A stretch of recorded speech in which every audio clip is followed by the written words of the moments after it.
నమస్తే టిఆర్ నిజం, నేను మీ రమేష్. మనం ఈ రోజు పిఠాపురంలో కుక్కుటేశ్వర స్వామి ఆలయం దగ్గర ఉన్నాం. అంటే ఇక్కడ శక్తిపీఠం ఉన్నది. శక్తిపీఠం యొక్క విశేషాలు తెలవడం నుంచి నిన్నటి నుంచి మనకి క్షేత్రాన్ని సందర్శించడం. అంటే ఎక్కువ మొత్తము సనాతన ధర్మం ఎక్కువ మందికి చేరాలి, అటు దేవాలయాల సంస్కృతి సాంప్రదాయాలు ఏ విధంగా ఉన్నాయని చెప్పేసి జనాలకు చెప్పాలనే ఉద్దేశంతో మేము హైదరాబాద్ నుంచి ఒక టీమ్ గా వచ్చినాం. అవినటువంటి విశేషాలను ఒకసారి చూస్తే ఇక్కడ ద్వారం ఉన్నది, ఎంటర్ కావడానికి ద్వారం ఉన్నది. ఈ చుట్టుపక్కలనేమో పువ్వులు గిట్లా అమ్ముతా ఉన్నారు. ఎక్కడ చూసినా కూడా ఇక్కడ దేవాలయాల నిర్మాణాలే జరుగుతున్నాయి. ఎక్కడ చూసినా కూడా దేవాలయాల నిర్మాణం కూడా నిన్ను కూడా మీకెళ్ళి కూడా తీసుకో నిర్మాణాలు జరుగుతున్నాయి. ఎందుకంటే నేను ఇంత మరి మనం ఎక్కడ పోయినా కూడా ఇన్ని దేవాలయాలు ఇంత పెద్ద మొత్తం ఎక్కడ కనపడ్డట్టు అనిపిస్తలేవు. ఇంత మంచి సంస్కృతి సాంప్రదాయాలను ఎక్కువ మందికి జనాలు చేయాలని చెప్పేసి టిఆర్ నిజము అనుకున్నది. అందులో భాగంగా ఈ రోజు వచ్చినాము. ఈ రోజు మనం దేవాలయం లోపలికి ఎంటర్ కావాలని చెప్పేసి అనుకుంటాము. చూద్దాం ఏ విధంగా ఉన్నాయి. మీట్లో కొబ్బరికాయలు తీసుకుంటాను, 3 ఇచ్చేది. ఇక్కడ వచ్చేసి తీసుకుంటాను. ఇక్కడ వచ్చేసి గుడి ముందు ఈ కొబ్బరికాయల సెట్ కూడా తీసుకుంటాను. ఇంకొక సెట్ కూడా ముగ్గురం వచ్చినాం కాబట్టి 3 సెట్లు తీసుకొని గుళ్ళకు భాగంగా ఇక్కడ పాలు, దానికి సంబంధించిన పూర్వ సామాగ్రి, కొబ్బరికాయ, పువ్వులు తీసుకున్నాము. ఇంకోటి ఇచ్చే లోపలికి ఎంటర్ అవుతాము. ఎంటర్ అవుతా అంటే ఇక్కడ మహాశివరాత్రి శుభాకాంక్షలు శ్రీ కుక్కుటేశ్వర స్వామి దేవస్థానం అని చెప్పేసి ఇక్కడ ఉన్నది. ఇది చెప్పేసి మరి ఇక్కడ ఒక అయ్యగారు కూడా ఇక్కడ మేము పోతుంటే దారిలో అయ్యగారు కూడా కలిసిండు. ఇది ఆలయ విశేషాలు ఎట్లుంటాయి ఇక్కడ? లేదు తర్వాత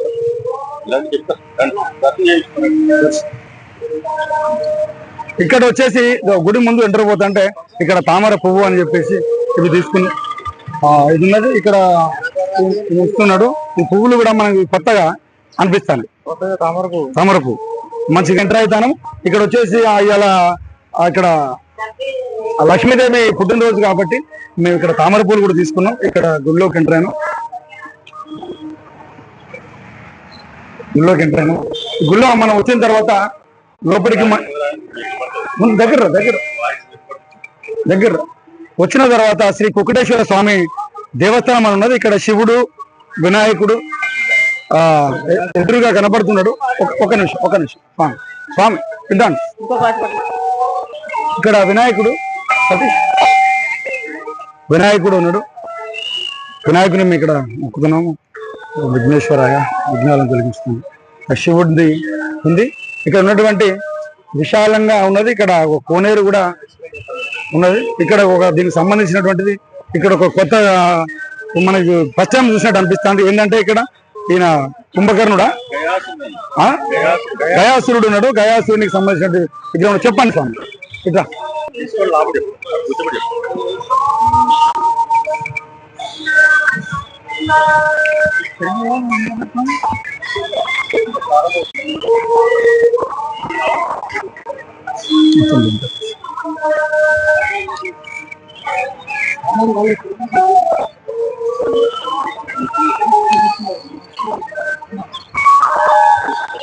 కనబడతా ఉన్నది.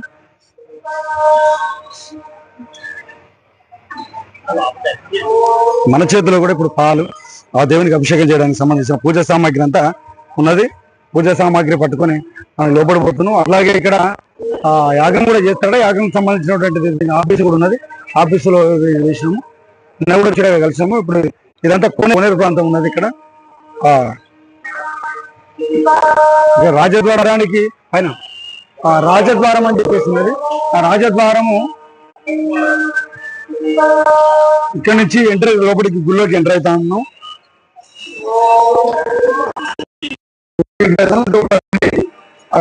గజస్తంభం కూడా మనకు కనబడుతూ ఉన్నది. ఇక్కడ దానికి సంబంధించినటువంటి అయ్యగారు ఉన్నాడు. ఆయన కొన్ని విశేషాలు అడిగి తెలుసుకున్న ప్రయత్నం మనం చేద్దామని చెప్పేసి.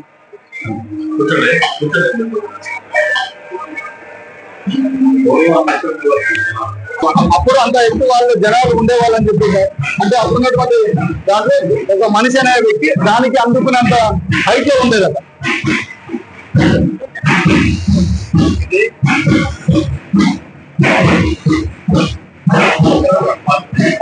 అయ్యా దీన్ని పిఠాపురం ఉంటారు. దీని పూర్వకాలం పేరు పీఠికాపురం. కాలాంతరంగా పిఠాపురంగా కాలాంతరం జరిగింది పిఠాపురంగా. అంటే అష్టాదశమ పీఠాల్లో దశమ భాగం.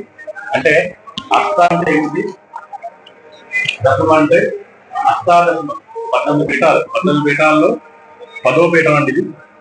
ఇది పురోహితి అమ్మవారి యొక్క స్థానం. అంటే పీఠ భాగం ఇక్కడ పడింది. అంటే పీఠ భాగం అంటే పూర్తి పీఠ భాగం ఉంటుంది కదా, ఇక్కడ పడింది మాట. ఈ పీఠ భాగం ఇక్కడ పడినప్పుడు అంటే దక్షిణ మీకు తెలుసు కదా, తరుణ తర్వాత అమ్మవారికి బాగా ఇక్కడ పడింది. దీన్ని దేవేంద్రుల వారు కనుక్కున్నారు. దేవేంద్ర వారు గుర్తుపట్టి వచ్చి పూజ చేశారంట. ఆయనకి ఇంకో పేరు అంటే పురోహితుడు.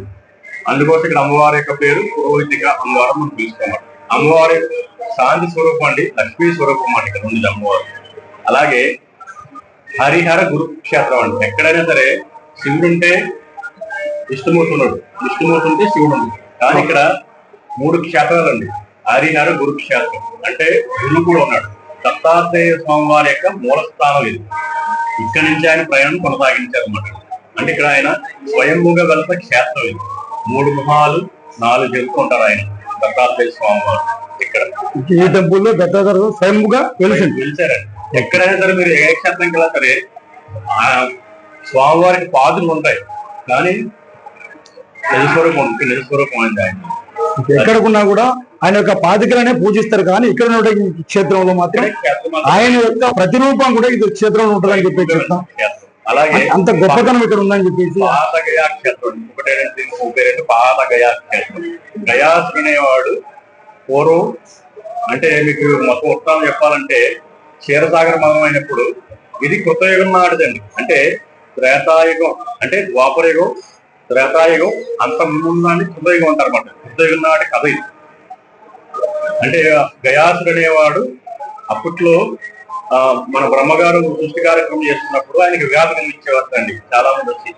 ఆయన ఏం చేశారంటే తన అంశతో ఒక రాక్షసుని సృష్టించారు. ఆయన పేరు సోమాసురుడు. ఆయన ద్వారపాలకులు పెట్టి ఎవరు కూడా రాకుండా సృష్టి కార్యక్రమం అయినప్పుడు విఘాతం ఇచ్చకుండా ద్వారపాలకులు పెట్టారండి బ్రహ్మగారు. ఆయన యొక్క కొడుకే ఈ గయాసుడు. గయాసుడు అనేవాడు పూర్వజంలో బ్రాహ్మణుడు అండి. గయాసుడు పట్టుకుందు బ్రాహ్మణుడు. కానీ తన శరీరాన్ని పరిశుద్ధంగా ఉంచుకునేవాడు.